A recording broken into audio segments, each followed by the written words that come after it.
हर हर महादेव मित्रों, आज काफ़ी दिनों बाद लाइव आया हूँ। आज जब फेसबुक खोला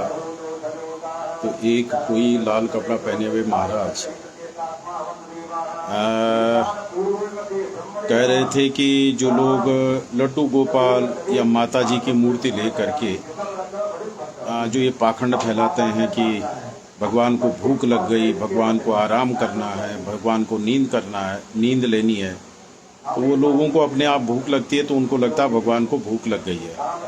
और अपने आप नींद आती तो उनको लगता है भगवान को नींद आ गई, तब उन मूर्तियों को भी सुला देते हैं या उन मूर्तियों को भूख लगाते हैं। तो ऐसे ज्ञानी को बड़ा वो प्रचारित किया जा रहा है। तो इन लोगों से कहना चाहूँगा कि आप लोग कुछ ऐसे मूर्ख लोग हैं कि जो उपासना पद्धति और उपासना के जो भिन्न भिन्न आयाम हैं और जो भिन्न भिन्न प्रकार हैं, इसको समझने के लिए आपको खानदानी सनातनी बनना पड़ेगा और बहुत पुण्य चाहिए। देवता हो, मंत्र हो, औषधि हो और गुरु में और उपासना में, भगवान की मूर्ति में। आपको क्या लगता है कि पापियों को इसमें श्रद्धा होती है मूर्तियों में? पापी सदा मूर्ति का विरोध करेगा, और जो मूर्ति उपासना माताएं जो लड्डू गोपाल की उपासना कर रही हैं या देवी की उपासना करने वाले जो मूर्ति लेके उपासना करनी है, उन लोगों के पास अगर ये वीडियो आता तो आप निराश ना हो, आप बहुत श्रेष्ठ कर रहे हैं। नारायण, हम लोग अगर अपने आप को भूख लगती है तो कौन सनातनी है कि जो ये मानता मुझे भूख लगती है? जो सच्चा सनातन का सिद्धांत जानता है उसको पता है कि वैश्वानर नाम की अग्नि जो इस शरीर में व्याप्त है, जो ईश्वर का अंश है, हम उसको अन्न देते हैं। अपने आप हम अन्न नहीं खाते हैं। हम वैश्वानरो भूता प्राणी नाम देहमाश्रिता, भगवान का वचन है कि मैं वैश्वानर अग्नि बन करके प्राणियों के शरीर में रहता हूँ, और वैश्वानर अग्नि ही ईश्वर का रूप है। अगर मैं अपनी वैश्वानर अग्नि से, मेरे शरीर में अनुभूत होने वाली वैश्वानर अग्नि से ये समझता हूँ कि मूर्ति में स्थित वैश्वानर अग्नि अगर भूखी है तो इसमें कोई बुरी बात नहीं है। ये तो सैद्धांतिक तथ्य है कि आप ऐसा कर सकते हैं कि आप अगर अपने आप को भूख लग रही है तो आप सृष्टि में अन्य जीवों की भूख का अनुभव कर सकते हैं, क्योंकि वैश्वानर अग्नि जो ईश्वर का व्याप्य रूप है, उस व्याप्य रूप में अगर आपकी ठीक अवस्थिति हो गई तो आप सृष्टि के जितने भी जीव हैं उनकी भूख प्यास का भी अनुभव कर सकते हैं। एक मूर्ति तो बहुत छोटी बात हो गई, मूर्ति में स्थित देवत्व जो है उसको भूख लगी है, इसका अनुभव बहुत छोटी सी बात है। ऐसे ये जो पाखंडी मूर्ख लोग हैं जो मूर्ति पूजा के विषय को नहीं समझते हैं और उपासना को नहीं समझते हैं, इन लोगों की मूर्ख और धूर्त बातों में पढ़ करके अपनी लड्डू गोपाल की जो सेवा उपासना है, या जो आपके देवी की सेवा उपासना, देवी मूर्ति की जो सेवा उपासना है, किंबा शालिग्राम भगवान की जो सेवा उपासना है, उसको कदापि न छोड़ें, जो छोड़ें और इस प्रकार के पाखंडी शब्दों में न पड़ें। नारायण, मूर्ति पूजा की जो विधियां हैं उन विधियों में कहीं भी किसी भी प्रकार का कोई संशय और विपर्य की भावना नहीं बनानी है, क्योंकि ये जो भगवान को भूख लगने का आभास होना, भगवान को निद्रा होने का आभास होना, इस बात को समझने के लिए बहुत पुण्य चाहिए होता है। और अगर आपको समझ में आ रही है तो आप बहुत अच्छे पायदान पे हैं और आप बहुत अच्छी उपासना कर रहे हैं। ये मूर्ख आर्य समाजी या कोई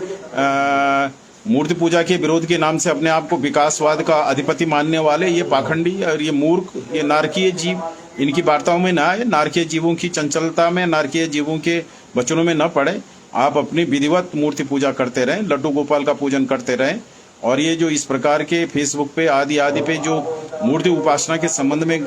जो आती हैं, जो माताएं बहनें या जो लोग जो ब्राह्मण लोग शालिग्राम पूजन कर रहे होते हैं और उनको शालिग्राम भगवान में या किंबा लड्डू गोपाल में निद्रा का आभास हो रहा है कि निद्रा भगवान को आ रही है, भगवान नहाना चाहते हैं, भगवान खाना चाहते हैं। नारायण, ये तो मूर्ति पूजा का वो श्रेष्ठ बिंदु है। नारायण, यहाँ इस बात को समझने के लिए ब्रह्मज्ञानी बनना पड़ता है, ब्रह्मज्ञान की अवस्थिति है, और मूर्ति पूजा कोई साधारण तथ्य नहीं है। अगर आपको इस चराचर जगत को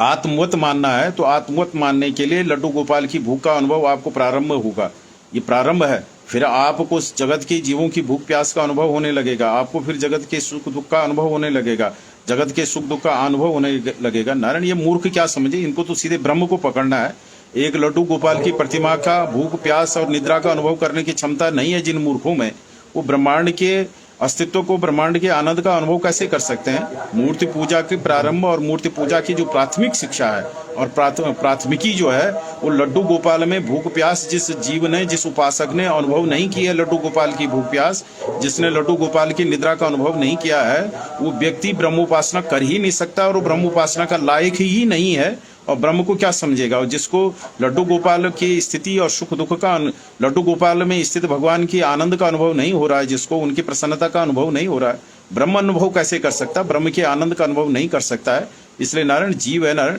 छोटे से अनुभव करना है, छोटे से स्टेशन से शुरू होती है यात्रा, तब ब्रह्मांड तक जाती है। और ये मूर्ख वो लोग हैं जो स्टेशन पे बैठे बैठे गप्पे हाँकते रहते हैं और ब्रह्म ज्ञान के संबंध में बड़ी बड़ी बातें करते हैं और एक साधारण सी जीव, एक साधारण सी ईश्वर तरंग को, एक साधारण से ब्रह्म तरंग का अनुभव करने की क्षमता इन लोगों में नहीं है। ऐसे मूर्ख जब भी फेसबुक आदि पे आकर के लड्डू गोपाल के संबंध में या किसी अन्य देवी प्रतिमा के संबंध में, उनके अनुभव के, भक्तों के अनुभव के संबंध में कहता है, तो ब्राह्मण विद्वानों को अवश्य ही इन लोगों को ठीक ठीक उच्चारित शब्द, सांस्कृतिक शब्दों से और साहित्यिक शब्दों से इनका ठीक से बलि पूजन करना चाहिए। इनको कुत्ता नहीं करना चाहिए, स्वान कह करके इनको पूजित करिए, वंदित करिए और इनका ठीक से पूजन करिए। नारायण, अगर आप मंत्र को सीधा पढ़ सकते हैं तो उल्टे मंत्र पढ़ करके इनके जरा सा बुद्धि ठीक करिए।